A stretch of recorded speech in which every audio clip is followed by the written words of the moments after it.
الحمد لله رب العالمين والصلاة والسلام على خاتم الأنبياء وسيد المرسلين سيدنا ومولانا محمد وعلى آله وصحبه أجمعين. أما بعد، فأعوذ بالله من الشيطان الرجيم. يا أيها الذين آمنوا كتب عليكم الصيام كما كتب على الذين من قبلكم لعلكم تتقون أياما معدودات فمن كان منكم مريضا أو على سفر فعدة من أيام أخر وعلى الذين يطيقونه فدية طعام مسكين فمن تطوع خيرا فهو خير له وأن تصوموا خير لكم إن كنتم تعلمون. شهر رمضان الذي أنزل فيه القرآن هدى للناس وبينات من الهدى والفرقان فمن شهد منكم الشهر فليصمه ومن كان مريضا أو على سفر فعدة من أيام أخر يريد الله بكم اليسر ولا يريد بكم العسر ولتكملوا العدة ولتكبروا الله على ما هداكم ولعلكم تشكرون. وإذا سألك عبادي عني فإني قريب أجيب دعوة الداعي إذا دعان فليستجيبوا لي وليؤمنوا بي لعلهم يرشدون. الحمد لله. إلهي بانكم مهدنينا ولا ليال بشا بركيسا إنك عافماد هينا ونبدين هينا إلها نسو قارسيي بانكم مهدنينا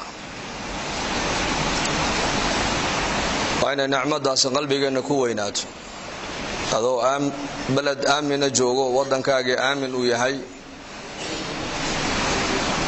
jirkaageena uu caafimaad qabo ilaaha jalla wa ala bisha Ramadaan ku soo gaarsiiyay waa inaad ugu mahadnaqdaa. dad badan baa kala hore inala soomay laakiin maanta adduunyada ma joogaan way ka intiqaaleen. dad badan baa kala hore iyagoo caafimaad qabo Ramadaanku u soo galay way soomeen laakiin qaarkood maanta waxa laga yaabaa inay bukaan yihiin ay jiifaan.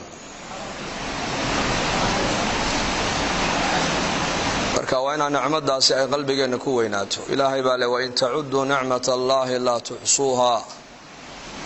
innal insana la zalumun kaffar ba ilaahay yiri. damacdan ni'amta ilaahayna tira ku soo koobtaan ma soo koobi kartaan ba ilaahay yiri. runtiina waa bil aad u khayr badan weeyaan. maantana waa maalin jumcadu iyadoo maalmaha kaleba ka fadli badan haddana markay aad ku soo dhacdo maaragtaan bil Ramadaan ajarkii iyo khayrkii uu sii ziyaadaya. nabigeenu calayhi salaatu wasalaam xadiis wakiilaha maalmihiina inagu soo noqnoqonaya maalinta ugu fadli badan buu nabigu yiri waa maalinta jumcada. shan khasladood bay jumcadu maalmaha kale ay kaga fadli badan tahay. khaslada koobaad buu nabigu yiri abuna aadam calayhi salaam maalin jumca ayaa nabi aadan la abuuray. maalin jumca ayaa jannadana la geliyay. maalin jumca ayaa jannada laga soo saaray. maalinta jumcadii waxa ku jirta buu nabigu yiri saacatul ijaaba saacad ilaahay uu ducada qofka ducaysta uu aqbalo. maalinta jumcadana waxa uu nabigu yiri saacada qiyaamada ayaa dhici doonta. marka bishii Ramadaan iyo jamca waa nicam weyn weeyaan. ilaahayna ugu mahadino weeyaan. habeenkii ugu horeysay bishani ay bilanaysay waxa uu nabigeenu yiri calayhi salaatu wasalaam iclaan ayaa xagga ilaahay ka imanaya. malag baa dhawaaqayo odhanaya yaa baaqi alkhayr aqbil. warkii khayrka doonayo bishani waa bishii khayrka soo qaabil. waa bishii khayrka weeyaan. waa bishii naxariista weeyaan. waa bishii dambi dhaafka weeyaan. waa bishii naarka xoreynta weeyaan. malag baa odhanaya yaa baaqi alkhayr aqbil. kii khayrka doonayo bishani waa bishii khayrka soo qaabil oo soo jeeso oo cibaadada ilaahay soo qaabil oo salaada taraawiixda soo qaabil oo quraanka akhriskiisa soo qaabil oo kathratul khayr bishani waa bishii khayrka ajarka badan laga helayo soo jeesa buu leeyahay malagaasi soo qaabil. wa ya baaqi sharri aqsir. kii dambiga iyo fujuurka iyo macsiyada iyo xumaanta ku dhiiranaya mar walba xagga sharka u degdegayo bishani bishii ilaahay la caasinaya dambiga la laaqanaya ma ahina ka joogso buu leeyahay ka gaabso waa bisha nabigeenu calayhi salaatu wasalaam uu yidhi haddii rabadaan uu yimaado albaabada jannada ayaa la furaa wa fi riwaayatin albaabada raxmadda ayaa la furaa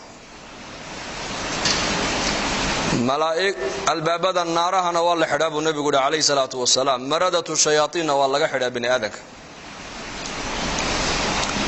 waa bisha keliya ilaahay jalla wacala qur-aanka uu ku sheegay magaceega shahru ramadaan waa bisha maaragtaane la yidhi waa bishii qur-aankuna uu soo degay waa bisha keliya ee nebigeennu uu yidhi habeen kasta oo bisha rabadaan ka mida buu nebigu yidhi waxa uu ilaahay leeyahay addoommo uu naarta ka xoreeyo waa bisha keliya ee la sheegay in albaabada jannada la furo waa bisha keliya ee la sheegay in albaabada naarahana la xidho bal tiriya fadaa'ilkayga bisha rabadaan fadligay leedahay waa bisha keliya ee nebigu uu yidhi maradatu shayaatiinna waa laga xidhaa bini aadanka waa bisha ay ku jirta habeenkii weynaa ee qur-aanka ilaahay uu sida gaarka ugu ammaanay ee uu yidhi innaa anzalnaahu fii laylati alqadr tobanka dambana allah ina gaadhsiiye waa bil aad u barakaysanoo xurmadeeda in la siiya ayay mudan tahay bishani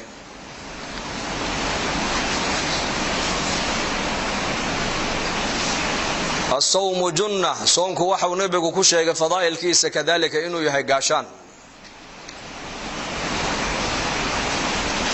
الصوم لي وأنا أجزي به إلى حين واكلها حديث القدسي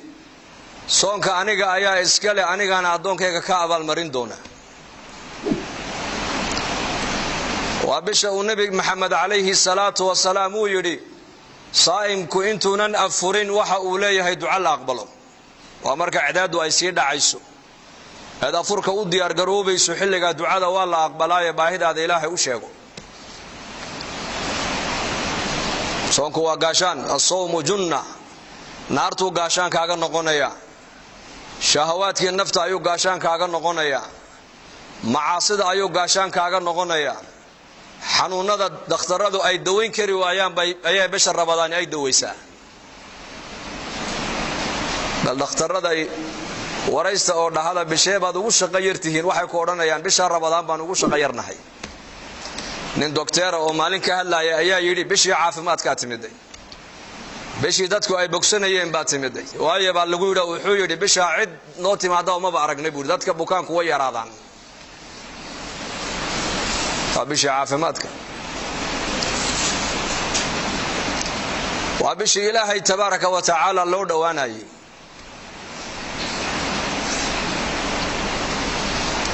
وبشي دم بدافك من صام رمضان إيمانا واحتسابا غفر له ما تقدم من ذنبه بشا نينكا صوما بو نبي غليهي مالين كاستو او بشا كميدا نينكا صوما بو نبي غليهي ذنبيغيسي هورنا waa loo dhaafaya man saama ramadaan bisha ramadaan ninka sooma iimaanan isaga oo iimaan leh oo yaqiin leh oo garanaya amarkan inuu yahay amar Allah xaqiisa ka yimiday احتسابنا ومحي أجرك يا ثوابكنا إلهي تبارك وتعالى كدل بايو إلهي كرجينا يا إنه إلهي كأبا المريو دنبيجي سي هورا أردن ولا قد دافع النبي عليه الصلاة والسلام من قام رمضان إيمانا واحتسابا غفر له ما تقدم من ذنبه نكبش رمضان صلاة التراويح ذا أكعب النبي عليه الصلاة والسلام سقوا إلهي كوكل صونو إيمان قبه واحتسابا أجر يا ثوابنا إلهي كدل بايو إلهي كرجينا يا أجر وكسي عبادة أساقنا دنبقي هوري وقد عيو دنبا لقد دافاب النبي عليه الصلاة والسلام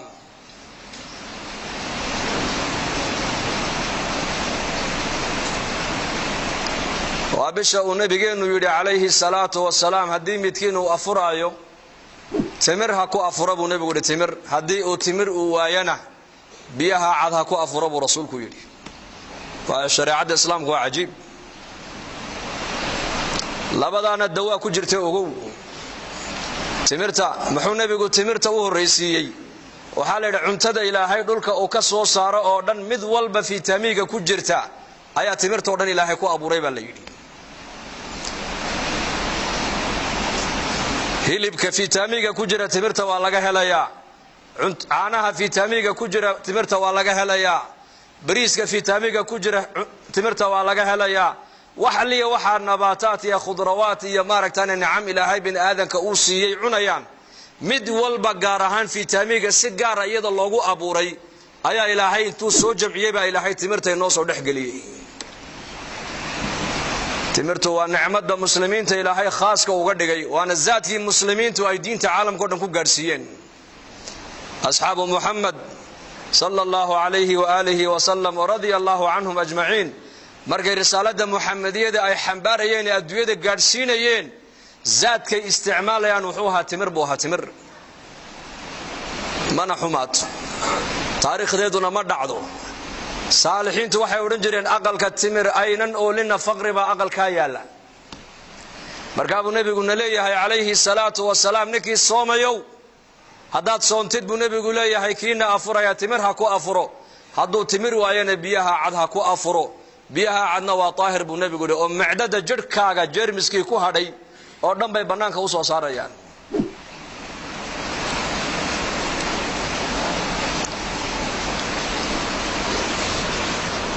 bishani waa ilaahay ayaad ugu dhowaanaysaa. qofka muuminku ilaahay buu ugu dhowaanayaa, dembi dhaaf buu ka helayaa, naarta ilaahay kaaga xoraynaya,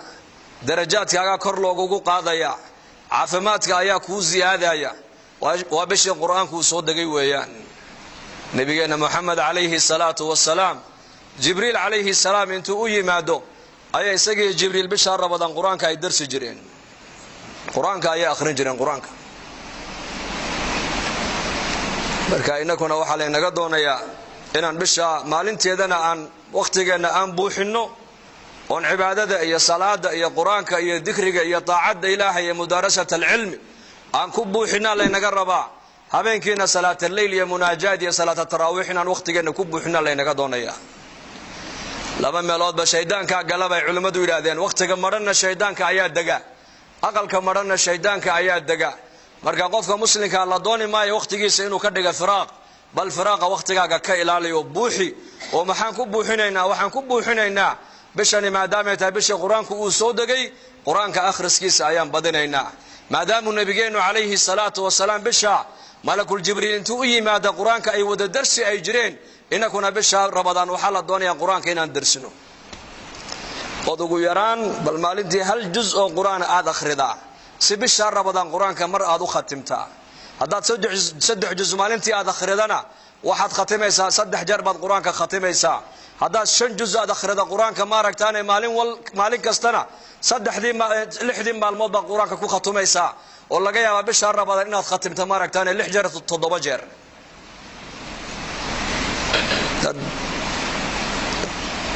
Usmaan bin Affaan radiyallahu anhu ayaa odhan jiray haddii quluubtiinu daahir ay noqon lahaydna qur-aanka akhriskiisa kama daasheen buu odhan jiray. qur-aanka akhriskiisa kama daasheen. lidaalika waxa salafu saalix culimadu ay sheegaan saxaabada maahayna dadkii ka dambeeyay xataa taabiciintii taabicu taabiciin ilaa yowmina haada dad waxaa la helayaa qur-aanka maalintii mar khatimaaya, qaarkoodna 2 jeer bay maalintii qur-aanka khatimaan oo waa la helaa. imaam ashaafici raximahullah ayaa laga sheegay inuu bisha rabadaan 60 jeer qur-aanka uu khatimayay 60 jeer. inaguna maanta maxaan ka sheekaynaynaa? muslimiinta maanta waliba bishan rabadaan iyo maalmahan sheekada inagu badan waxa weeyaan xanuunka yar ee adduunka lagu sheegay maanta dadka oo dhan ka cabaadsiiyay ka qaylisiiyay labadii isku timaadaba xanuunka bay ka sheekaynaysaa maanta. yaa layt sida xanuunka aanu hadal hayno haddaan ilaahay u hadal hayn lahayn oo qur-aanka u akhrisan lahayn oo istighfaarta u badin lahayn oo ilaahay dikrigiisa u badin lahayn lakaana khayran khayr baan ku sugnaan lahayn. man dhakaranii fi nafsihi dhakartuhu fi nafsi baa ilaahay xadiis al-qudsi. adoonka aniga keligii xasuusta baa ilaahay leeyahay keligay baan xasuusan. adoonka jamci ku dhex xasuustana jamca uu ku dhex xasuustay jamca ka khayr badan ma ku dhex xasuusan baa ilaahay xadiis al-qudsi. natadaakar intaad wax kale hadal haysid makhluuq intaad hadal haysid inaad hadal haysa kula qumman oo ku fiican inaad ilaahay la munaajootid saalixiinta waxay ahaayeen markay dadka la hadlayaana way dhibsanayeen markay keligood meel ay fadhiistaanna waxay dareemayeen inay wehel ay haystaan waayo keligood markay fadhiyaan waxay la munaajoonayaan waa ilaahay quraankiisa akhrisanayaan quraanku waa kalaamka ilaahay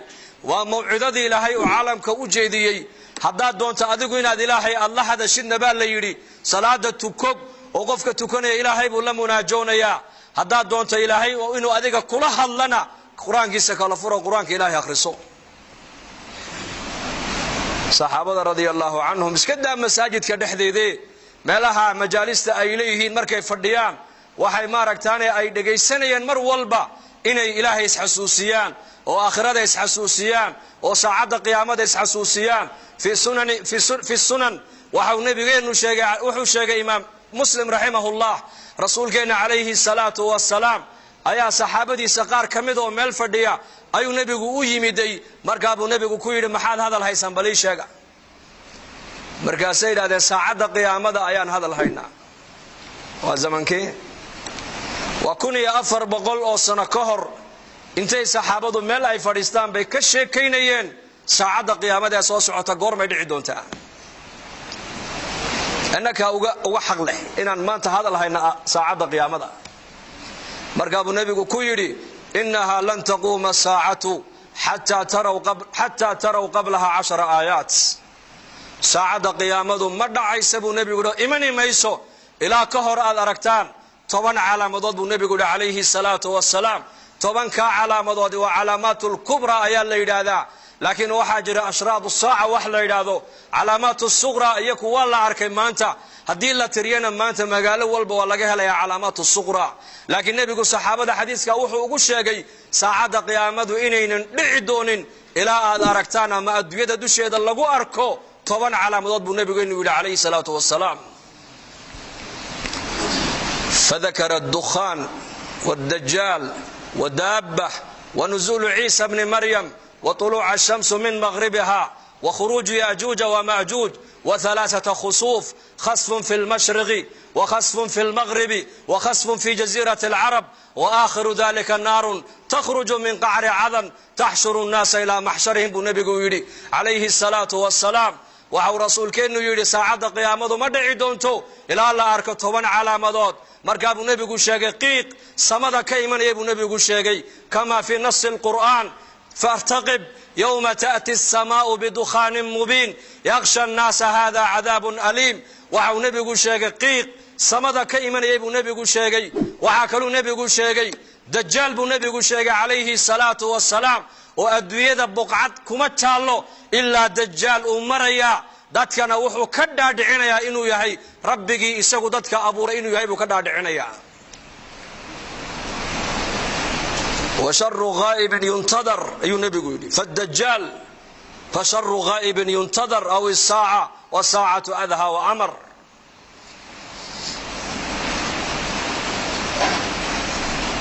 dajjal buu nabigu sheegay inuu imanaya aakhir zamaanka maanta zamankan maanta ka warrama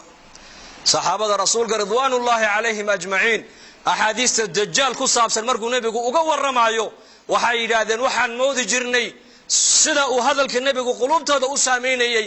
dhirta naga dambaysa inuu dajjaal ku jiraan u malaynayna asxaabtu yidhaahdeen waa 1400 sano ka hor weeyaan waxaas uu nabigu ka warramayo inagana maanta zamankeena ka warrama corona virus baa maanta caalamka dhan wareeriyo la hadal haya xanuun amar ilaahay ku socda oo jundun min junuudillaahi oo qofkii ilaahay ugu tala galay ma qof kale aan ku dhacayn ayaa caalamka dhan labadii isku timaada maanta ay ka sheekaysanaysaa saxaabaduna 1400 sano ka hor waxay ka sheekaysanayeen dajjal inuu soo socdo marka uu nabigu dajjal uga sheekaynayna bay yiraahdeen waxaan u maleynaynay yaqiinta khabarka nabiga ay u qabaan dhirta naga dambaysa dajjal inuu ku jiraan u malaynayna asxaabtu yiraahdeen dajjal buu nabigu sheegay inuu adduunka dhan marayo janna iyo naar wax u eg buu wataa waxa uu nabigu leeyahay calayhi salaatu wassalaam qof wali qofkii isaga rumeeyay raacana waxa jannada u wato ayuu ku tuuraya dad alliye dadkii isaga inkiray yiraahdo rabbi ma tahide kaafir dajaal ayaa tahayna naartu ku tuuraya markaa buu nabigu leeyahay calayhi salaatu wasalaam tobanka aayadood ee suuratul kahf ninka akhrista maalintii ilaahay fitnada dajaal waa ka badbaadiyaa buu rasuulku yidhi wa fi riwaayatin tobanka dambana nabigu waa sheegay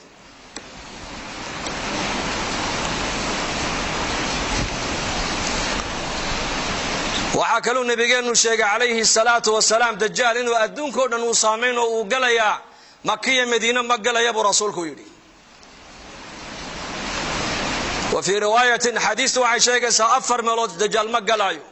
جبل الطور بورتي نبي موسى عليه السلام لوغو وحيودي إلهي نبي موسى وكل مناجود مقلا يا دجال مكة مقلايو مدينة مقلايو قدسنا مقلايو أبو رسولك المسجد الأقصى الدجال مقلايو لكن شريرين دتك الشركة بدل منافقين تا مكة مدينة دحديده كله من يكونول ayaga dajaal banaanka ugu baxay buu rasuulku yiri calaamada saddexaad buu nabigu waa daabad dulka ka soo baxaysa buurta safar leeyahay inna safa wal marwa sakhrada bay ka soo baxaysa iyaduna adduunyada oo dhan bay maraysa qof kasto adduunyada ku yaalabay uu nabigu waa ishaabadayn waxa qof walba uu yahayna waa ku qormi doontaa buu rasuulku yiri muuminka muumin bay ku shaabadayn kaafirkana kaafir bay ku shaabadayn وعاكلوا نبي قشيغ إنه إيمان يا نبي عيسى عليه السلام ينزل عليكم ابن مريم حكما عدلا فيكسر الصليب ويقتل الخنزير ويدع الجزية نبي عيسى عليه السلام أيا دشينا كسو دقدون أبو رسولك يري حكما نسوغو حاكما شريعة الإسلام قد يدكو حكومي دونا وعدالة فلي دونا ظلمك ما أنت أقل والبا يا مجتمع والبا ساميي وكرفع دونا صليبك قالوا أيدادان نبي عيسى لقو حلول لقو دلدلين وجبين دونا عدالة الإسلام قد يدونا كو حكومي دونا أبو رسولك يري وعاكلوا نبي قشيغ ياجوج وماجوج يكن اللفور دونا أبو رسولك يري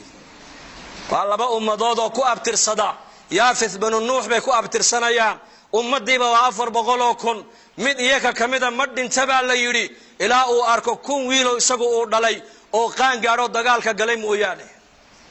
أمداني الدوية واللغو سوفوري دونا حتى إذا فتحت ياجوج وماجوج وهم من كل حذب ينسلون واك قرآن كإلهين نوغو شاقي وعاكلوا نبي قو شاقي والشمس بو نبي قو علامات اللي حادو حاكمدا عد أو كسو النغطة ماشي كدعضو لما مرحلة قفكو انتين سو قارن هدو توبتك نبو نبي قو توبت إلهي جل وعلا واك أقبلا لما مرحلة دوت naftu markay ka soo baxdo jirka oo dhan ee halka hunguriga dhuunta iskugu timaado haddii iraado qofku markaasan ilaahay u soo noqonaya toobada laga aqbali maayo nacam haday cilaadu galbeed ka soo noqotana albaabka toobada waa xidhmay buu rasuulku yiri saddex meelood adduunyada ku taalana buu nabigu dhulka ayaa go'i doona khasfun fil mashriq dhulka cilaadu ay ka soo baxdo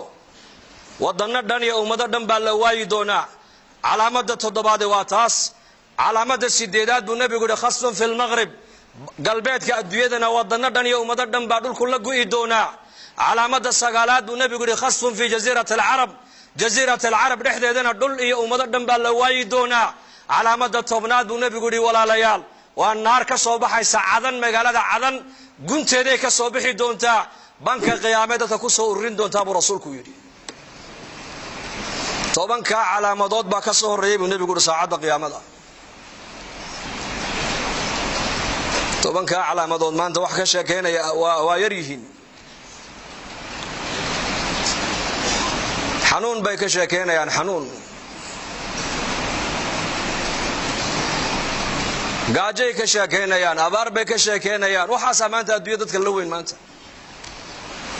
لشاني مركا وبالبركة يسن يانا هذا الكأدوية اسكوب بدين من لم يدع قول الزور والعمل به فليس لله حاجة في أن يدع طعامه وشرابه ما هو حل صوم يبادي بيكليه وحل دونا يا إن عرب كاقول لغوك كصومه دكت هذا اللغوك إني كصونتو فعل كحنينات كصونتد على شاد حرانت إني كصونتو وقت كاقونا ملاح حنو كبحايو إنه كصوم الله بحيه makhluuqa sheekadiisa hadalqaadkiisa ka soon haddaad sheekayn quraanka akhriso haddaad dad u sheekayn saacada qiyaamada ka waran haddaad dad u sheekayn dadka ilaahay uga sheekee haddaad dad u sheekayn dadka aakhirada u soo jeedi haddaad dadka wax u sheegi ilaahay xaqiisa ummadda ugu yeedh waxa maanta adduunyada laga sheekaynaya waa waxba kama jiraan fadkuruni adkurkum washkuru li wala takfurun ba ilaahay leeyahay xasuusta aniga ana inni xasuusanaye ima hadnaqa ba ilaahayna leeyahay hayga gaaloobina ba ilaahayna leeyahay marka bishani waa bil aad u barakaysan dadka muslimiinta waxa la doonayaa fursadda inaan ka faa'iideysano waa bil ducada ilaahay aqbalayo balaayooyinka iyo masiibooyinka la sheegayaana dadkeena iyo dalkeena iyo dalalka muslimiinta iyo dadka muslimiinta Allah ka ilaaliyo aamin dhahada dadka dhibta soo gaadhana Allah ka qaado dadkii ku dhintayna Allah u naxariisto dadka uu hayana Allah caafimaad sariic Allah siiyo ducada ayaan haysanaa ducaa ادعوا الله وأنتم موقنون بالإجابة برسولك يري إلهي بريا بو نبي ليهي وباهدين إلهي أشيكتا إنكو يقينسن أو كوكلسون إلهي ندعادين أقبل أيو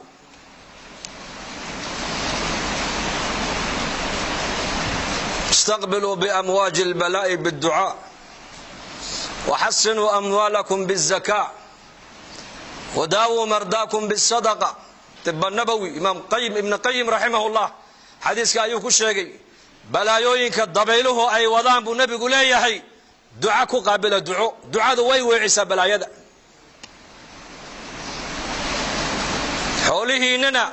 وحدكو إلى الإسلام بو نبي قليهي الزكاة هذا زكاة ديبتدو دادك مستحقين تو الله قلت لك لي آد حولها آد كسيسد حولها إلهي كاد ضيع مايو إلهي باكو إلى لين كينا ينقبو كودان ابو نبي يقول لي صدقه كدويه حوليه hay'adda caafimaadka adduunkuna waxay dadka ka dhaadhicisay xanuun aan dawo loo hayn ba adduunka soo galay nabi maxamedna waxa uu leeyahay kiinay niga bukooda sadaqada ku daweeya warkayna galay markaa warkayna galay maanta hay'adda caafimaadka adduunku waxayna tiri xanuun aan dawo loo hayn ba jira kala dheeraada nabi maxamed waxa uu leeyahay habatu sawda dawaa'un min kulli daa xabasuuda buu nabigu yiri xanuun kasto adduunyada ka jira ayada u dawaa buu nabigu leeyahay illa geerida mooyaane cilmiga gaaladu ay ku hadlayaan waa cilmi tajarrub waa cilmiga tajarrubka cilmiga nabi maxamed uu ku hadlayana waa cilmi alwahyi weeyaan wama yantiqu anil hawa in huwa illa wahyun yuha قالوا waxayna leedahay xanuun aan dawo loo hayn ba adduunyada gaadhay iska ilaaliya ilaahayna quraanka waxa uu ku leeyahay fihi shifaa'un linnaas wa asalka malabka dawa ilaahay galiyay khabarka dadku ay sheegayaan muuminka inuu galan maaha khabarka ilaahay khabarka nabigu sheegeen qalbiga ku galo dhibaato kasto adduunyada lagu sheego حالكيغا إلهي رسولك أنك وحيد دعاء إن لقى أقبله إمسا شرطي لا شرط فليستجيبوا لي إلهي أجيب وأمرك إلهي إلالي وشريعة إلالي ودينت إلالي وطاعة إلالي ووحي معروف إلهي كفر لك علي وحي منكر شريعة أي كربتنا كربتهم وليؤمنوا بإلهي الرمي قضاء والقدر وحي إلهي كو حكمين كرنا لنغو وحي إلهي كو قدرين كو قنع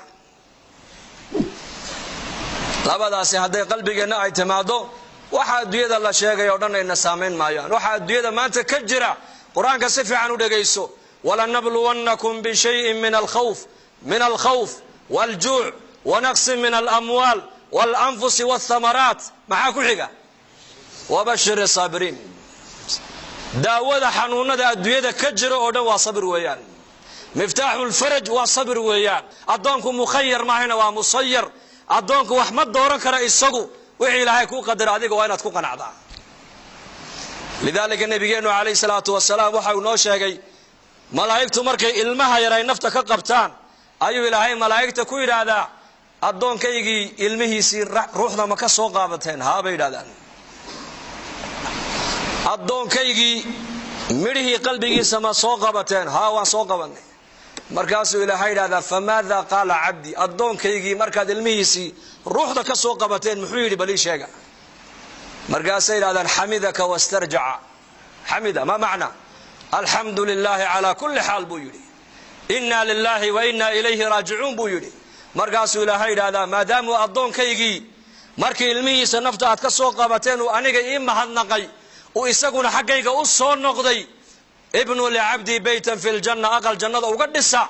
aqalkaana waxaad ugu magac dartaan gurigii mahadnaqa mu'minku barwaaqadana uu ka macaashaa masiiba hadday ku dhacdana uu ka macaashaa waa qofka mu'minka laakiin fa ilaahay tabaaraka wa tacaala iimaanka haynoo adkeeya amiin dhahada bishaan rabadaanna allah inaga aqbalo dad walaalahayna dibadda taagan masaajidka maasha allah aad baa loo buuxiyey إن شاء الله خطبة دان اسكبل عبندونا الله ننقو أنفعه وصلى الله على سيدنا محمد